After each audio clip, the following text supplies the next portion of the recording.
ಕೇಂದ್ರ ವಿದ್ಯುತ್ ಸಚಿವ ಮನೋಹರ್ ಲಾಲ್ ಖಟ್ಟರ್ ನೇತೃತ್ವದಲ್ಲಿಂದು ಕರ್ನಾಟಕ ವಿದ್ಯುತ್ ವಲಯದ ಪ್ರಗತಿ ಪರಿಶೀಲನೆ ಬೆಂಗಳೂರಿನಲ್ಲಿ ನಡೆಯಿತು.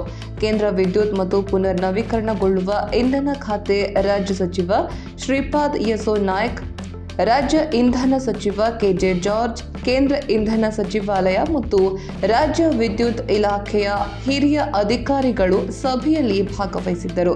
ಬಳಿಕ ಸಚಿವ ಮನೋಹರ್ ಲಾಲ್ ಖಟ್ಟರ್ ಅವರು ಮಾತನಾಡುತ್ತಾ, ರಾಜ್ಯ ಇಂಧನ ಇಲಾಖೆಯಲ್ಲಿ ವಾರ್ಷಿಕ ಹಣಕಾಸು ನಷ್ಟ ಹೆಚ್ಚಾಗ್ತಾ ಇದ್ದು, ಇದನ್ನ ಕಡಿಮೆ ಮಾಡುವ ನಿಟ್ಟಿನಲ್ಲಿ ಸೂಕ್ತ ಕ್ರಮ ಕೈಗೊಳ್ಳಬೇಕು ಹಾಗೂ ವೆಚ್ಚ ಪರಿಣಾಮಕಾರಿಯಾಗುವ ಶುಲ್ಕ ಕ್ರಮ ಜಾರಿಗೊಳಿಸಬೇಕು ಎಂದು ಸೂಚಿಸಿದರು.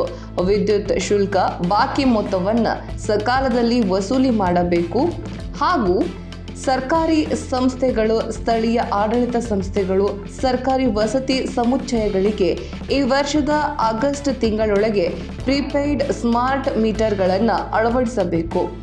ವಿದ್ಯುತ್ ಶುಲ್ಕ ಬಾಕಿ ಸಮರ್ಪಕ ನಿರ್ವಹಣೆಗಾಗಿ ಕೇಂದ್ರೀಕೃತ ಪಾವತಿ ವ್ಯವಸ್ಥೆಯನ್ನು ಜಾರಿಗೊಳಿಸಬೇಕು ಎಂದು ಸಲಹೆಯನ್ನ ನೀಡಿದರು.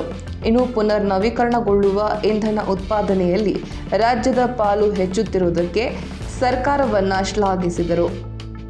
ಕರ್ನಾಟಕದಲ್ಲಿ ವಿದ್ಯುತ್ ವಲಯ ಬಲಪಡಿಸುವ ಕೇಂದ್ರ ಸರ್ಕಾರದ ಎಲ್ಲ ನೆರವು ಮತ್ತು ಸಹಕಾರ ನೀಡಲಿದೆ ಎಂದರು.